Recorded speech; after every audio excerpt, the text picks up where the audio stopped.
इसी करुणा के भाव से, इसी प्रेम के भाव से सदगुरु कबीर क्या कहते हैं, संत दरस को जाइए तज माया अभिमान। ऐसा मान लीजिए कि सदगुरु कबीर कहीं बैठे होंगे और कुछ लोग जा रहे होंगे, तो साहब ने पूछा होगा कि तुम कहाँ जा रहे हो। उन लोगों ने कहा होगा मैं संत दर्शन को जा रहा हूं, सत्संग में जा रहा हूं। लेकिन वे लोग ऊंच नीच की बातें करते जा रहे होंगे, दुनियादारी की बातें करते जा रहे होंगे। थोड़ा देखने सुनने में साहब को लगा होगा कि ये लोग घमंडी हैं, अहंकारी। साहब ने कहा जा तो रहे हो लेकिन ध्यान रखना। लोगों ने कहा क्या? कहा संत दरस को जाइए पर तज माया अभिमान। साहब ने कहा संत दर्शन को जा तो रहे हो लेकिन एक शर्त है, ऐसे मत चले जाना। किसी भी गुरु के पास जाओ, किसी भी संत के पास जाओ, किसी भी सत्संग में जाओ, लेकिन ध्यान रखना संत का दर्शन ऐसे करने मत चले जाना। लोगों ने कहा फिर हम तो अब तक ऐसे ही चले जाते हैं, कुछ सोचते नहीं। कहा तुम जिस माया मोह की बात करते जा रहे हो, तुम जिस विकारों की बात करते जा रहे हो, तुम जिस संसार की बात करते जा रहे हो, ऐसे ही ख्याल से तुम संत के पास चले गए तो वहां कोई लाभ नहीं मिलेगा। लोगों ने कहा फिर क्या करें? साहब ने कहा तज माया अभिमान। कहा जिस घर से आ रहे हो, जिस परिवार से आ रहे हो, जब तक सत्संग में बैठोगे परिवार को वहीं छोड़ देना, घर को वहीं छोड़ देना। लेकिन आदमी करता क्या है, सत्संग में गया, मन घर चला गया, मन बाजार में चला गया। अब वो देख रहा है बेटा को छोड़ के आया हूं, पता नहीं खेल रहा होगा, क्या कर रहा होगा, गाय बंधी होगी, गाय को भोजन दिया कि नहीं दिया, बहू और सास में झगड़े तो नहीं कर रहे होंगे। बहुत से दिमाग हमारा चलने लगता है कि घर में ये रहा होगा, वो हो रहा होगा, खिड़की खुली रह गई होगी, दरवाजे खुले हो रह गए होंगे, कहीं कुत्ता घर में ना घुस जाए। संत कहते हैं तुम होते तो सत्संग में हो, तुम्हारा ध्यान पूरा घर में होता है, ध्यान तुम्हारा बाजार में होता है, माया में होता है। साहब कहते हैं नहीं, संत दरस को जाइए तज माया, माया को त्याग देना। जितनी देर सत्संग में जाना, माया को छोड़ देना, संसार को छोड़ देना, जो बाहर का लगाव है उसको छोड़ देना। ये सोचना कि ये बाहरी लगाव तो शरीर का लगाव है, और जो शरीर ही स्थिर नहीं उसको क्या लेके जाना। जब शरीर ही छूट जाना है तो क्या इन माया मोह को लेके जाना। साहब कहते हैं तज माया। लोगों ने कहा और? साहब ने कहा अभिमान और अहंकार को भी छोड़ देना। ये सोच के मत जाना कि सत्संग में जाऊंगा तो मुझे ऊंचा सिंहासन मिलेगा कि नहीं, लोग मेरा स्वागत करेंगे कि नहीं, चाय मिलेगी कि नहीं। ये सोच के मत जाना। ये सोचना कि मैं ज्ञान के लिए जा रहा हूँ, मैं गुरुवाणी के लिए जा रहा हूँ, मैं संत वाणी के लिए जा रहा हूँ, मैं जीवन जीने के सूत्र के लिए जा रहा हूँ, और मुझे कहीं बैठकर सुनने को मिल गया मैं सुन लूंगा, और वहां से विनम्रता को धारण करके जाना, ताकि जीवन में निर्मलता आ सके। लोगों ने कहा ठीक है गुरुदेव, हम माया का भी त्याग कर देंगे, अहंकार का भी त्याग कर देंगे। आज तक हम जानते नहीं थे, हमें पता नहीं था, हम तो सत्संग चले जाते थे कि चलो निमंत्रण मिला है चले जाते हैं, पर हम जीवन में कुछ बदलाव नहीं करते थे। यहां भी रामदयाल जी लोगों को निमंत्रण दिए होंगे। बहुत लोग सोचे होंगे अब रामदयाल जी निमंत्रण दिए हैं कैसे नहीं जाएंगे, चलो चलते हैं, नहीं कहेंगे देखो निमंत्रण दिए फिर भी नहीं आए। पर साहब कहते हैं ये सोच कर मत जाना। ये सोचना कि एक मौका दिया है उन्होंने, एक अवसर दिया है सत्संग का, काश ये हम भी कर पाते, लेकिन कोई बात नहीं, रामदयाल जी ने एक अवसर दिया है सत्संग का। और गोस्वामी तुलसीदास भी कहते हैं धन्य घड़ी जब सोई सत्संगा, कि वह घड़ी, वह समय, वह वक्त सबसे ज्यादा कीमती और धन्य है जब हमारा समय सत्संग में बीतता है। सत्संग से बड़ा समय इस धरती पर कोई नहीं है, क्योंकि बाहर का जितना कीमती समय आपके नजर में है वो सब कुछ शरीर से संबंधित है, और शरीर तो एक दिन मिट्टी हो जाना है। लेकिन जो समय, जो घड़ी आपका सत्संग में बीतता है, वो शरीर मिट भी गया तो यहाँ बीता हुआ समय का जो पुण्य होता है वो युगों युगों तक आपके साथ चलता है, आपको ना जाने कितने पाप से बचाता है। इस भाव से जाना। लोगों ने कहा गुरुदेव आज तक तो हम यह सोच कर जाते थे, इस ख्याल से जाते थे कि चलो निमंत्रण मिला है सत्संग में चले जाते हैं, जीवन में कोई बदलाव नहीं होता था। हम सत्संग जाते थे, लौटते थे, फिर तंबाकू खाते थे, घर आते थे बीड़ी पीते थे, घर आते थे भाई से झगड़ा करते थे। लोगों ने कहा गुरुदेव हम राम जी की पूजा करते हैं, हम रामायण का पाठ करते हैं, लेकिन आज जब आप कह रहे हैं तो मैं सोच रहा हूं कि मैं राम की पूजा करता हूं, लेकिन घर आता हूं तो अपने भाई पर मुकदमा करके रखा हूं 1 इंच जमीन के लिए।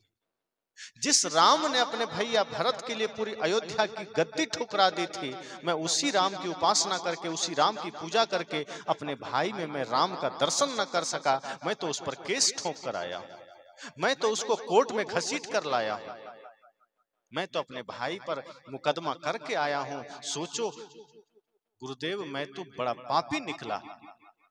साहब ने कहा इसलिए तो मैंने कहा कि माया और अभिमान को छोड़ देना, मन निर्मल हो जाएगा। तुम जिस सत्संग में जा रहे हो यही तो मिलता है।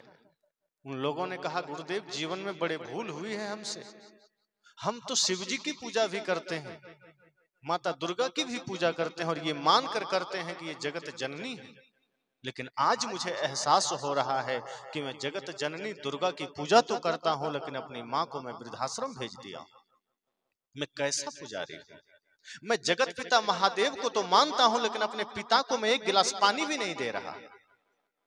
जो माँ बाप हमें बड़े ही नाजों से पालते हैं, बड़े ही अरमान से पालते हैं और सोचते हैं कि मेरे बच्चे मेरी बुढ़ापे में सहारा बनेंगे, लेकिन वही माँ बाप जब बूढ़े हो जाते हैं, लाचार हो जाते हैं, जब उन्हें आपके प्यार की जरूरत है, आपके सहयोग की जरूरत है, आपके सहारे की जरूरत है, बेटा और बहू उन्हें वृद्धाश्रम भेज देते हैं।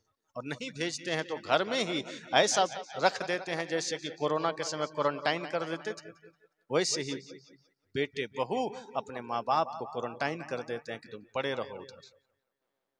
लोगों ने कहा बड़ी भूल हुई है हमसे, हम पूजा तो राम की करते हैं, कृष्ण की करते हैं, बुद्ध महावीर कबीर की करते हैं। लोगों ने कहा आपकी भी पूजा हम करते हैं, लेकिन हमारे जीवन में प्रेम नहीं है, हमारे जीवन में सेवा नहीं है, हमारे जीवन में भक्ति नहीं है, हमने अपने महापुरुषों से कुछ सीखा ही नहीं। साहब ने कहा ध्यान देना, मैंने इसीलिए टोका तुम कि सत्संग में जा तो रहे हो, पर ये सोचकर मत जाना कि निमंत्रण पुरने जा रहे हैं। तुम्हें कोई शादी का निमंत्रण नहीं मिला, तुम्हें कोई भोज भंडारा खाने का निमंत्रण नहीं मिला है। ध्यान देना, तुम्हें सत्संग का निमंत्रण मिला।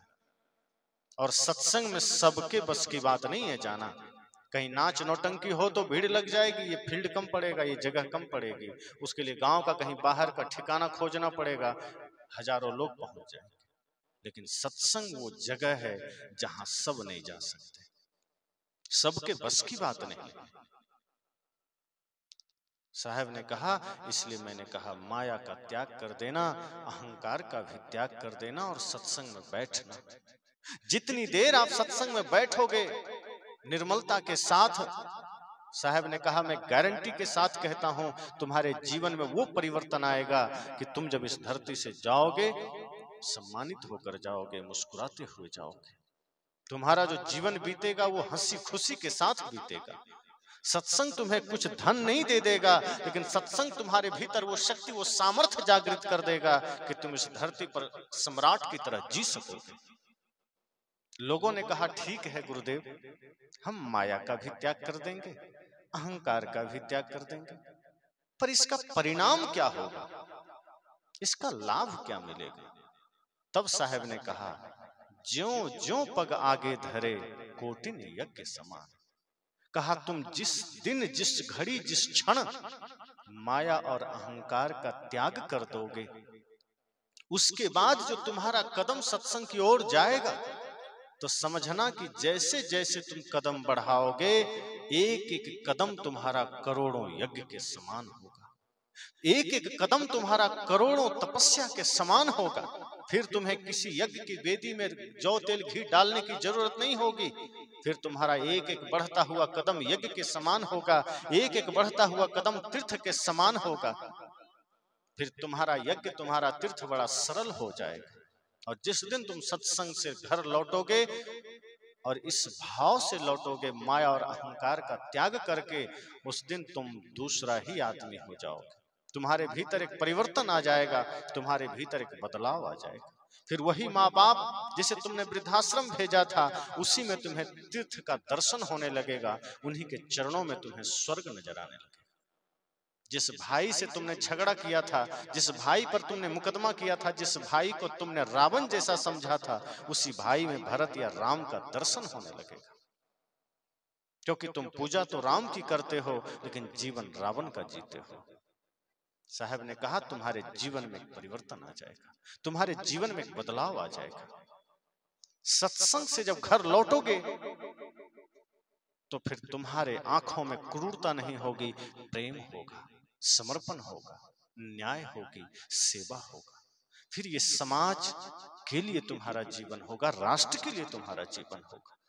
आज तो आदमी स्वार्थ परता में इतना नीचे गिर गया है कि बस आदमी सोचता है मुझे ही सब कुछ मिले, भाई को भी नहीं देखता।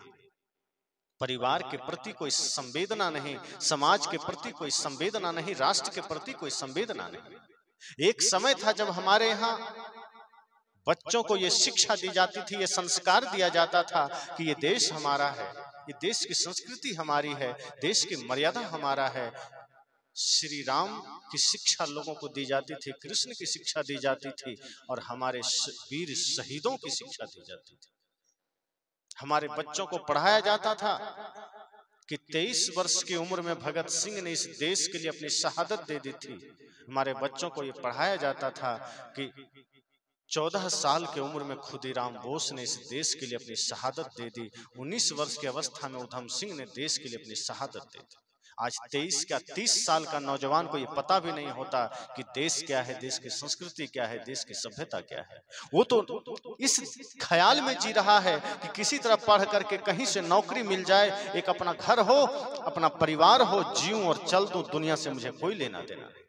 सोचिए अगर यही बात भगत सिंह ने सोचा होता, यही बात नेताजी सुभाष ने सोचा होता, यही बात अगर चंद्रशेखर आजाद ने सोचा होता, यही बात महाराणा प्रताप ने सोचा होता, यही बात लक्ष्मीबाई ने सोचा होता, आज हम गुलाम होते। लेकिन उन्होंने कहा नहीं, ये अपना जीवन अपना कुछ नहीं, ये तो समाज के लिए है, राष्ट्र के लिए है, और उन्होंने अपनी शहादत दे दी। मैं नहीं कहता कि आज आपको शहादत देने की जरूरत है और राष्ट्र के लिए देना पड़े तो दे देना, लेकिन आज जरूरत है तो समाज को समझने की, राष्ट्र को समझने की। आज जरूरत है इस देश की संस्कृति और सभ्यता को समझने की। जिस देश की संस्कृति जी और जीने दो की है, आज उसे समझना है। जिस देश की संस्कृति सदगुरु कबीर ने कहा सब घट मेरो साइया, उसे समझने की जरूरत है।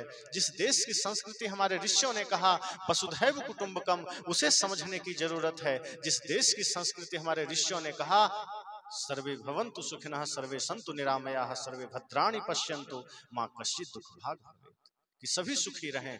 लेकिन आज आदमी सोचता है दूसरा दुखी रहे, बस हम सुखी रहे। आदमी मंदिर भी जाता है ना प्रार्थना करने, तो भगवान के सामने हाथ जोड़कर ये नहीं कहता कि मेरे गांव को सुखी कर देना, हे प्रभु हमें ये आशीर्वाद दो कि मैं इस राष्ट्र को सुखमय बना सकूं, इस समाज के सुख का कारण बन सकूं। आदमी ये प्रार्थना नहीं करता कि हे प्रभु कृपा करना कि ये गांव सुखी हो जाए। आदमी वहां हाथ जोड़कर ये प्रार्थना करता है प्रभु कृपा करना मेरी दौलत दुगनी हो जाए, मेरा घर 1 मंजिला से 2 मंजिला हो जाए, मेरी नौकरी में सैलरी मेरी बढ़ जाए, मेरे द्वार पर बढ़िया गाड़ी खड़ी हो जाए, और पड़ोसी को तो नरक में जगह न मिले, पड़ोसी का तो जो घर है वो भी ढह जाए। ये ख्याल हम करते हैं, यही मांगते हैं भगवान से। साहब ने कहा यही बुरी प्रवृत्तियां, यही गलत आदतें आदमी सीखते चले जा रहा है, इसी को आदमी दोहराते चले जा रहा है। साहब कहते हैं सत्संग जरूर जाइए, सत्संग में आपको जीवन की सत्यता का बोध होगा। सत्संग आप इस भाव से जाइए कि जीवन में बाकी सब तो 365 दिन चलता रहेगा, लेकिन जो समय, जो क्षण, जो वक्त आपको सत्संग में मिलता है वो बहुत कीमती होता है। सत्संग आपको सिर्फ वहां समय देकर के टाइम पास नहीं है, सत्संग जीवन के सूत्रों को समझना है, जीवन के रहस्यों को समझना है। 2 घंटे में आप जीवन को सुखमय बनाने की कला सीख लेते हैं, 2 घंटे में आप जीवन को दिव्य बनाने का गुण सीख लेते हैं। और एक बात समझ लीजिए, खाने पीने जीने की वस्तुएं आप बाजार से ले आएंगे, सुख सुविधा की सारी चीजें आप बाजार से ले आएंगे, बाहर के सारी दौलत आप बाजार से ले आएंगे, लेकिन प्रेम शांति ये किसी बाजार में नहीं मिलेगा। अभी आप चले जाइए बड़े से बड़े दुकान और बोलिए हमको थोड़ा प्रेम दे दो, वो कहेगा हम खुद ही प्रेम हमारे पास नहीं, हम तुमको क्या देते। दुकानदार कहेगा हम खुद ही अशांत हैं, नींद की गोली खा के सोते हैं, तुम्हें शांति कहां से देते। वो प्रेम और शांति इसी सत्संग की गंगा में मिलता है। और जब आप यहाँ 2 घंटे बैठते हैं, 2 मिनट ही बैठते हैं, तो ये सत्संग आपको बदल देता है।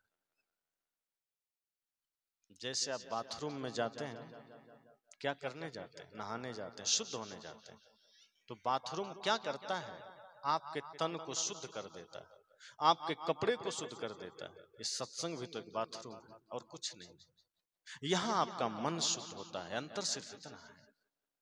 बाहर के बाथरूम में आपका तन शुद्ध होता है और ये सत्संग रूपी बाथरूम में आपका मन शुद्ध होता है। यहाँ जितनी देर आप बैठते हैं मन की शुद्धि होती है। पहले मंदिर, मस्जिद, गिरजाघर, गुरुद्वारे भी यही काम करते थे। पहले मंदिरों में भी, मस्जिदों में भी, गिरजाघर में भी, गुरुद्वारों में भी मन की शुद्धि के मंत्र और ज्ञान बताए जाते थे, चर्चाएं होती थी। लेकिन अब मंदिर, मस्जिद, गिरजाघर, गुरुद्वारे, आप अगर साफ मन का हैं तो अगर गलती से वहां चले गए तो आप मजहबी बनकर लौटेंगे, आप गंदा होकर लौटेंगे। साहब ने कहा है ना, तीर्थ गए 3 जन, चित चंचल मन चोर, एको पाप ना काटिया लादिन मन 10 और। कि तीर्थ करने 3 लोग गए, चित चंचल मन चोर, पाप तो नहीं कटा, ऊपर से 10 मन लाद के आ गया।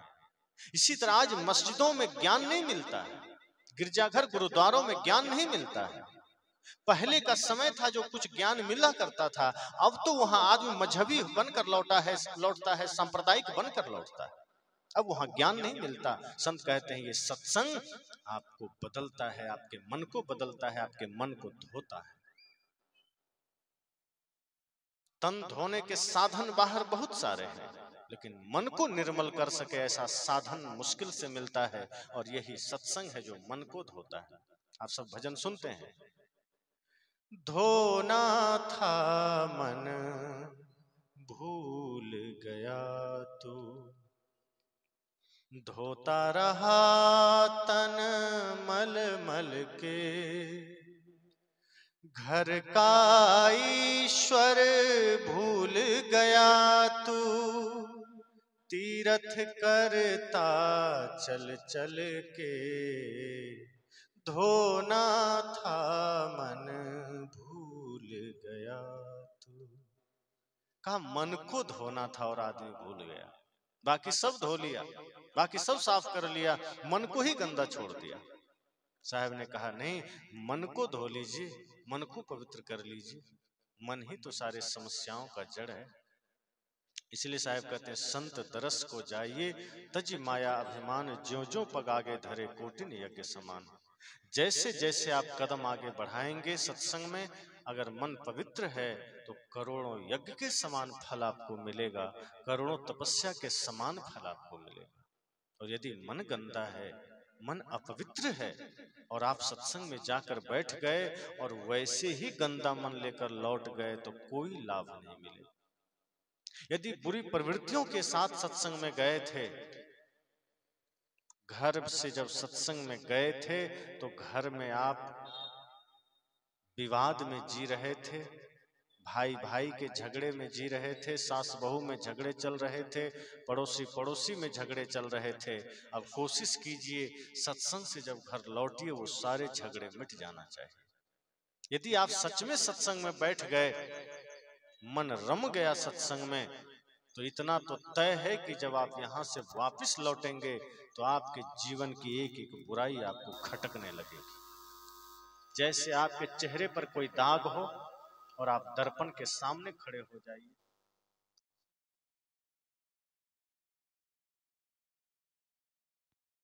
तो आप फटाफट दाग को धो लेते हैं, क्योंकि वो दाग आपको पसंद नहीं है।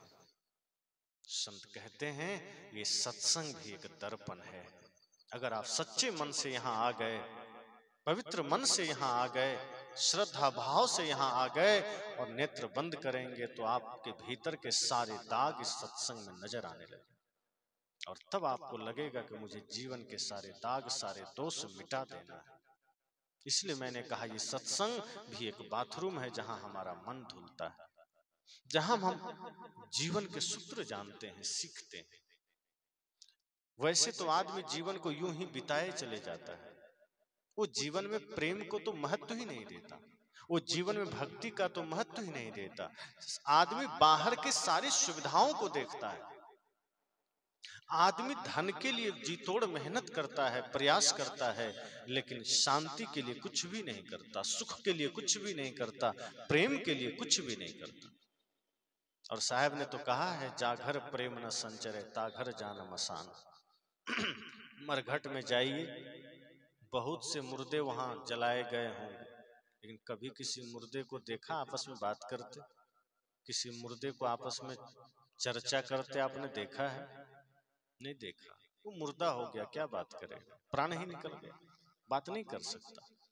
उसमें वो शक्ति ही नहीं कि आपस में बातचीत कर सके। साहब ने कहा, जिस घर में, जिस हृदय में प्रेम नहीं है, उस घर को भी मरघट समझना, क्योंकि वहां भी तो भाई भाई में बात बंद है, वहां भी तो देवरानी जेठानी में बातचीत बंद है, वहां भी तो सास बहू में बातचीत बंद है, वहां भी तो पिता पुत्र में बातचीत बंद है। वो तो फिर भी मुर्दा है, नहीं बोल सकता।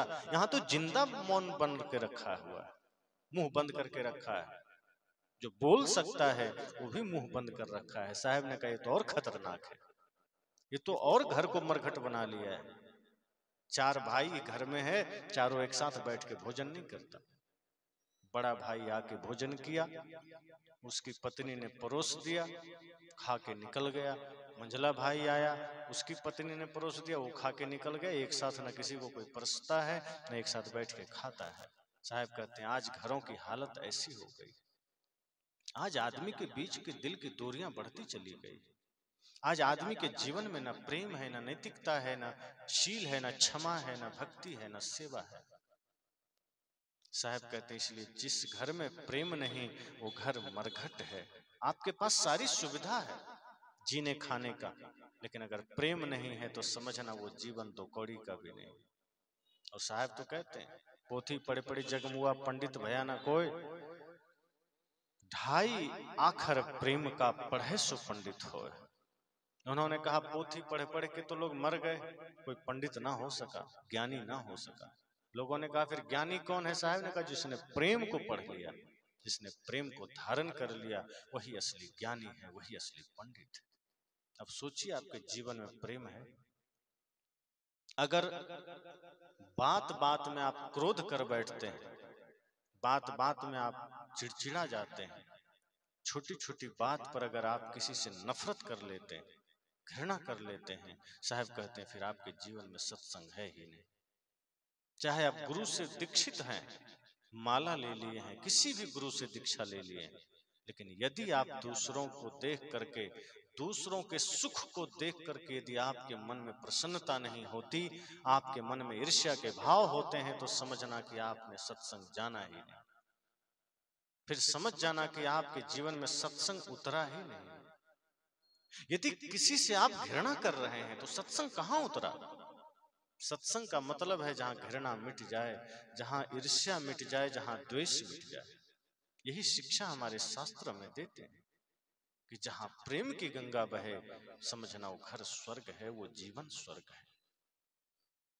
लेकिन ऐसा हम नहीं करते। साहब कहते हैं, ज्यों ज्यों पग आगे धरे कोटिन यज्ञ समान, कि जैसे जैसे आप कदम आगे बढ़ाते हैं, करोड़ों यज्ञ के समान आपके जीवन में फल मिलता है। आप एक बार कदम बढ़ा के तो देखिए।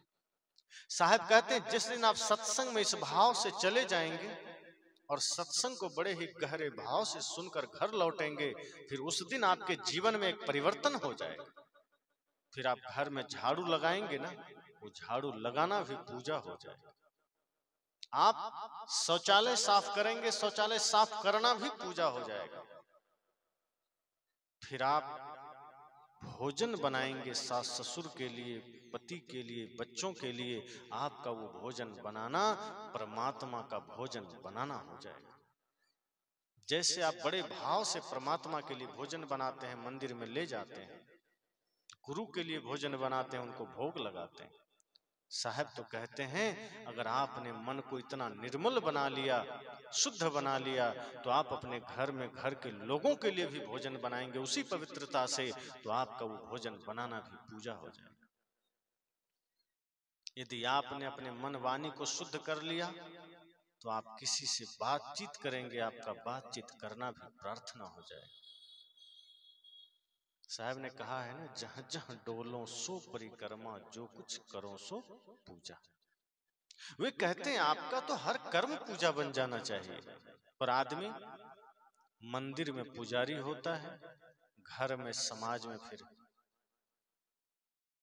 बेईमान हो जाता है, भिखारी हो जाता है। आप सत्संग में सत्संगी होते हैं, घर में सत्संगी क्यों नहीं होते? साहब कहते हैं आपके जीवन में ऐसी सेवा उतर जाए, ऐसी भक्ति उतर जाए कि आप बाजार में रहें तो भी सत्संगी रहें।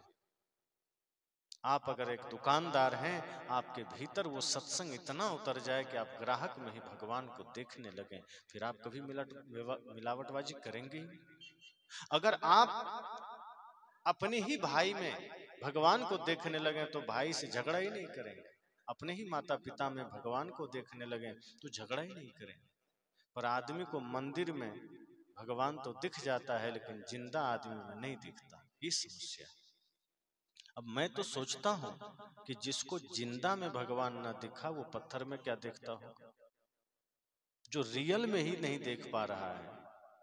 जिस आदमी को यहाँ अभी, जैसे अब तो शाम हो गई, कल सुबह सूर्योदय होगा और यहाँ जितने लोग हैं या कल और भी लोग होंगे, और कोई कहे कि मुझे तो सूरज नहीं दिख रहा है, अब बाकी सबको दिखाई दे, तो आप क्या कहेंगे?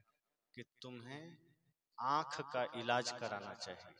सूरज उगा हुआ है, बाकी सबको दिख रहा है, अगर सिर्फ तुम्हें अकेले नहीं दिख रहा है, इसका मतलब सूरज में कोई समस्या नहीं है, ना तो इस गांव में कोई समस्या है, समस्या तुम्हारी आंखों में है और तुम्हें उसका इलाज कराना चाहिए। वो आदमी मानने को तैयार ही ना हो, कहे नहीं मेरी आंख ठीक है, ये गांव खराब है, या तो सूरज ही खराब है। और वो घूमने लगे कि देखते हैं नागपुर जाके, भोपाल जाके, मुंबई जाके, दिल्ली जाके, शायद वहां देख ले। तो क्या आपको लगता है अगर किसी की आंख ही खराब है तो पूरा भारत का चक्कर लगा लेगा, सूरज देख पाएगा? नहीं देखेगा। वो सूरज ग्रह पर भी चला जाएगा तो जल के राख भले हो जाएगा, पर सूरज को देख नहीं पाएगा।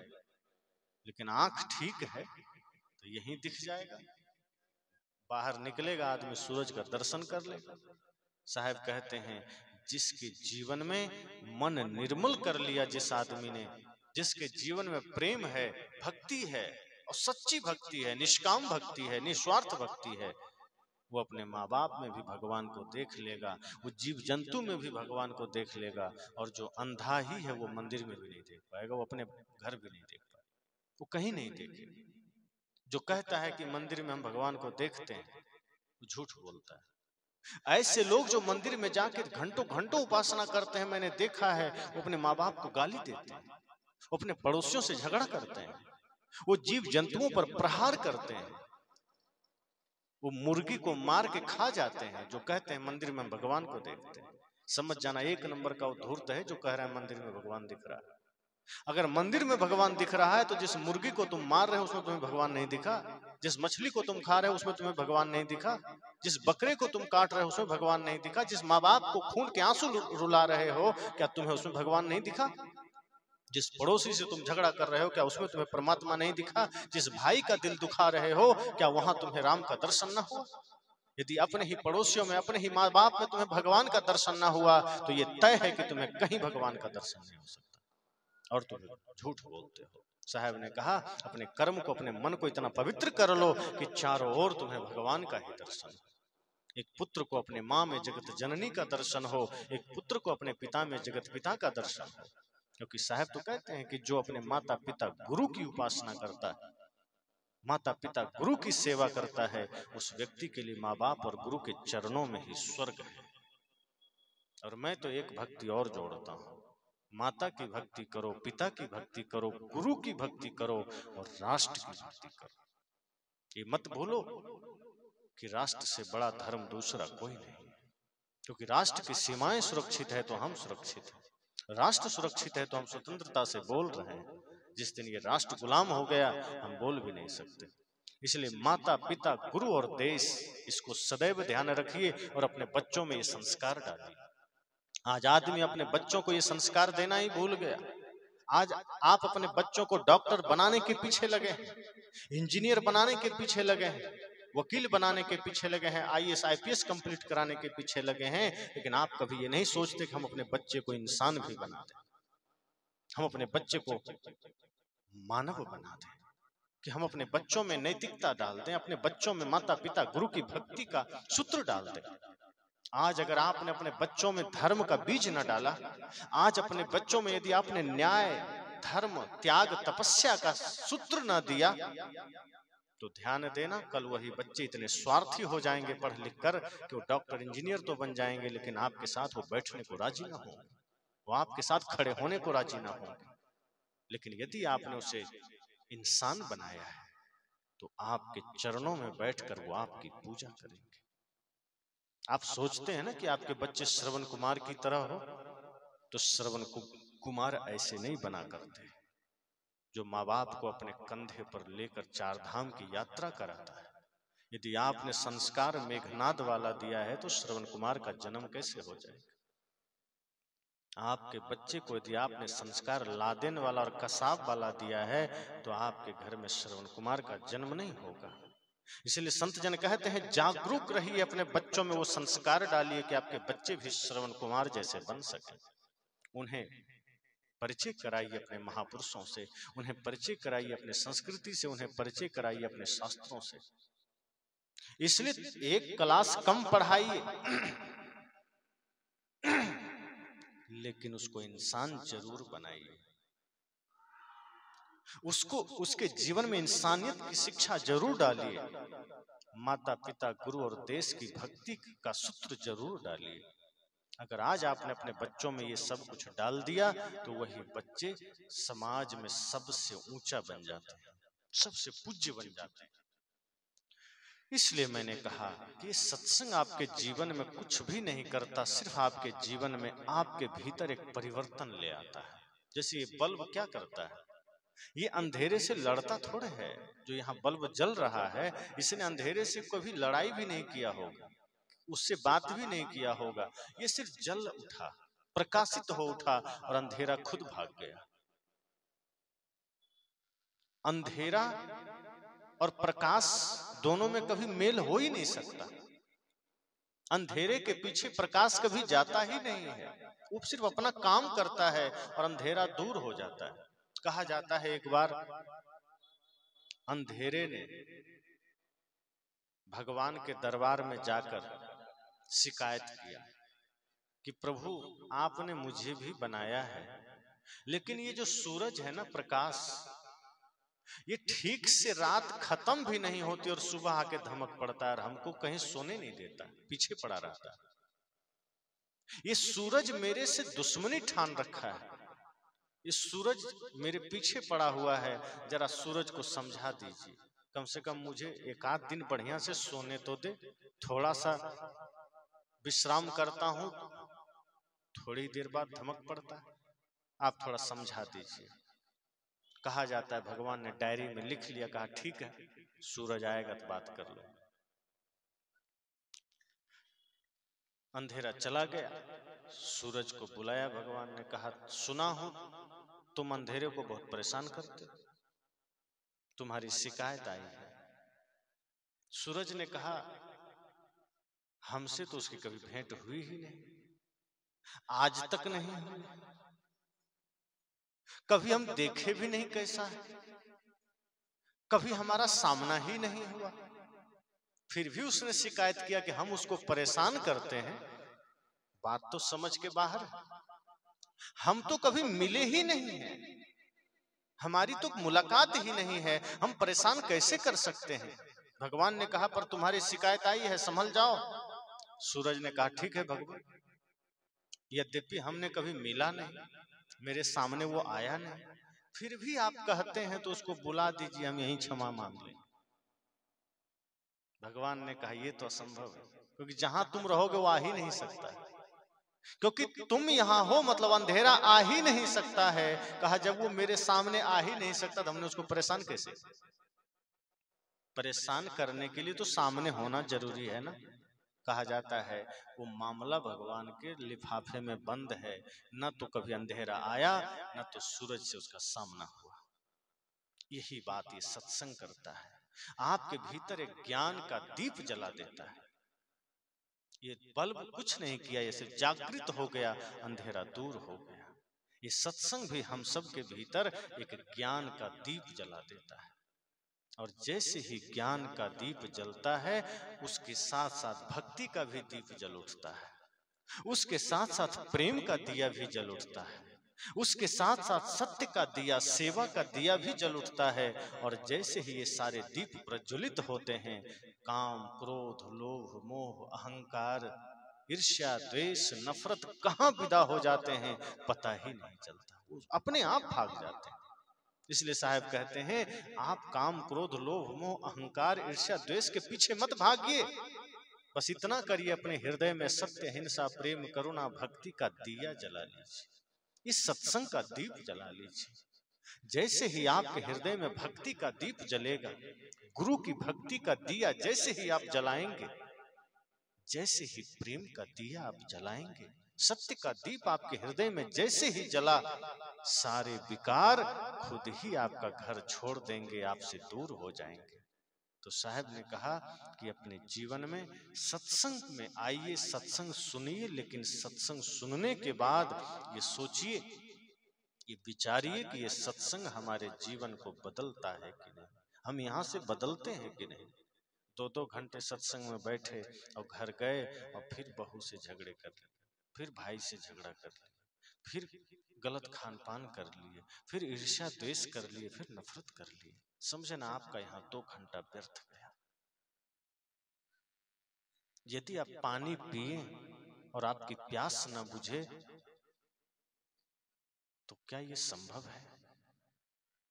आपको सिर में दर्द हो और कोई दवा दी जाए और उसे सिर दर्द ना मिटे तो क्या ये फिर अच्छी बात है? इस सत्संग में बैठ करके यदि हमारे जीवन के ये मोटे दोष ना मिट सके, हमने जीवन से ये बुराइयां ना छोड़ पाए, तो सत्संग में आना किस काम का? जीवन में गलती होना स्वाभाविक है, किसी से भी हो सकती है। जीवन में बुराई का होना भी स्वाभाविक है, किसी के भी जीवन में हो सकती है। लेकिन जानने के बाद उसमें लिपटे रहना ये पाप है। जिस दिन पता चल जाए कि हमारे अंदर कोई बुराई है, कोई दोष है, कोई गंदगी है, आप उसे साफ कर दीजिए। जैसे यहाँ सत्संग स्थल पर पहले झाड़ू मारा गया, फिर ये बिछाया गया। आप सब भी अपने अपने घर आंगन में झाड़ू लगाते हैं, पोछा लगाते हैं, गंदगी कहीं दिख जाए आप उसे साफ करते हैं। साहब कहते हैं ऐसे ही अपने भीतर यदि कोई गंदगी, कोई दोष दिख जाए उसे साफ कर देना। सत्संग में आकर के भी यदि सत्संग में आपके भीतर की बुराई, आपका दोष रह गया तो समझना सत्संग में जाने से मिला क्या। यदि आप यहाँ से बदल ही ना पाए, यदि आप अपने ही लोगों में भगवान का दर्शन न कर पाए, अगर आप एक दूसरे के बीच नफरत की दीवारें नहीं गिरा पाए तो फिर क्या पाए आप? इसलिए साहब कहते हैं अपने जीवन को बदलिए, अपने जीवन में एक परिवर्तन लाइए, और जब आप बदल जाएंगे तो आप अपने बच्चों को भी बदल पाएंगे। इसलिए साहब कहते हैं इससे पहले कि आपके बच्चे के हाथ में शराब का प्याला आ जाए, उसे आरती की थाल जरूर पकड़ाना। इससे पहले कि आपके बच्चे के हाथ में पिस्तौल या कोई तलवार आ जाए, उसके हाथ में कोई धर्मशास्त्र या कोई कलम पकड़ा देना। इससे पहले कि आपके बच्चे का कदम किसी गलत रास्ते पर जाए, उसकी उंगली पकड़कर संत का दर्शन करा देना। जब आप इतने जागरूक रहेंगे, इतने सजग, इतने सचेत रहेंगे, तो आप सही मायने में अपने जीवन का सार्थक उपयोग कर पाएंगे। ये मनुष्य शरीर जो मिला है ना, सदा के लिए थोड़े रहेगा। सोचिए, सबके चेहरे अलग अलग हैं, सब अपने अपने स्तर से सुंदर हैं, सबका शरीर सुंदर है, ये कब तक रहेगा?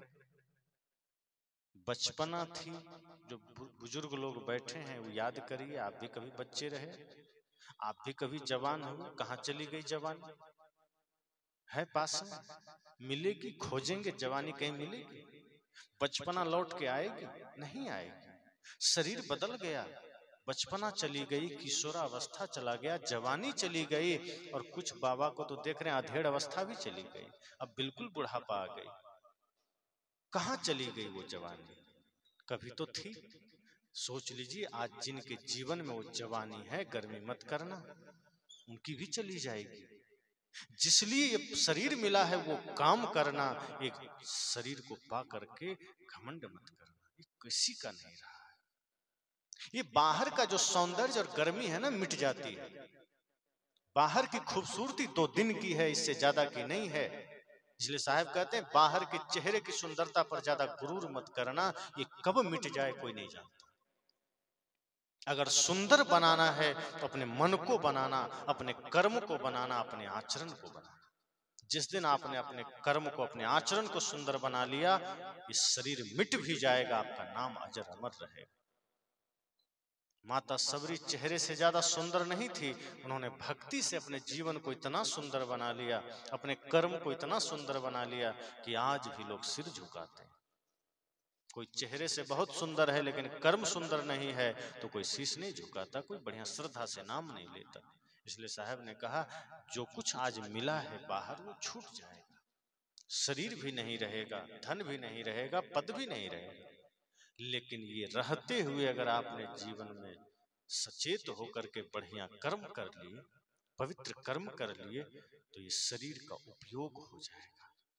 ये शरीर तो मिटना है, लेकिन उससे पहले अगर आपने इसका सार्थक उपयोग कर लिया, सेवा में, किसी के चेहरे पर अगर दुख है आपने उसको मुस्कुराहट दे दिया, किसी के आंख में आंसू है और आपने पोंछ दिया, कोई लाचार है और आप सहायता कर दिए, कोई बुजुर्ग है और आप उसके हाथ का सहारा बन गए, समझना आपने इस जीवन का उपयोग कर लिया। कोई जरूरतमंद है और आपने उसको कुछ सहायता कर दिया, समझना आपने शरीर का उपयोग कर लिया। जो आदमी शरीर से सिर्फ अपना ही अपना काम करता है, वो शरीर का उपयोग नहीं करता, वो तो बर्बाद करता है। ये शरीर सिर्फ अपने जीने के लिए नहीं है, इस शरीर का मतलब ये जो प्रकृति ने आपको दिया है, तो इसको समाज राष्ट्र की सेवा में लगाइए, ये शरीर अजर अमर हो जाए। बाहर कोई अमृत नहीं जिसको पीकर आदमी अजर अमर हो जाए, लेकिन अगर आपने कर्म को सुंदर बनाया तो एक शरीर अजर अमर हो जाएगा, नाम अजर अमर हो जाएगा। मीराबाई हमारे बीच नहीं है, लेकिन उन्होंने प्रेम से, भक्ति से, सेवा से अपने जीवन को इतना सुंदर बना लिया कि आज भी उनका नाम हम लेते हैं श्रद्धा से। लक्ष्मीबाई का नाम लेते हैं, माता सबरी का लेते हैं, मदालसा का लेते हैं, अनुसुईया का लेते हैं, सीता का लेते हैं। इन लोगों ने अपने कर्म से अपने जीवन को धन्य बनाया, कर्म को इतना सुंदर बनाया कि आज हम उन्हें श्रद्धा से नमन करते हैं। इसलिए इस प्रथम दिन में साहब की इस वाणी से कि संत दरस को जाइए तज माया अभिमान, ये सत्संग अभी 30 तक चलेगा, और कितने दूर से हम सब आपके बीच आए हैं, सब लोग दूर दूर से आए हैं। रामदयाल जी का फोन गया, कभी देखे सुने नहीं थे प्रत्यक्ष में, मोबाइल के माध्यम से इन्होंने जाना, इच्छा हुई, बातचीत हुई और समय तय हो गया, और आज हम आपके बीच हैं। अब ये ज्ञान चर्चा लगातार 5 दिन चले। एक साधक की भांति आप ये सोचिए कि जीवन के इस महत्वपूर्ण पड़ाव में जो सत्संग का हमें समय मिला है, ये किसी अमृत से कम नहीं, ये सत्संग अमृत है। जो समय, जो पल यहाँ बीतेगा वो आपके जीवन को बहुत ही एक सार्थक मोड़ प्रदान करे, एक अलग परिवर्तन आपके जीवन में लाएगा।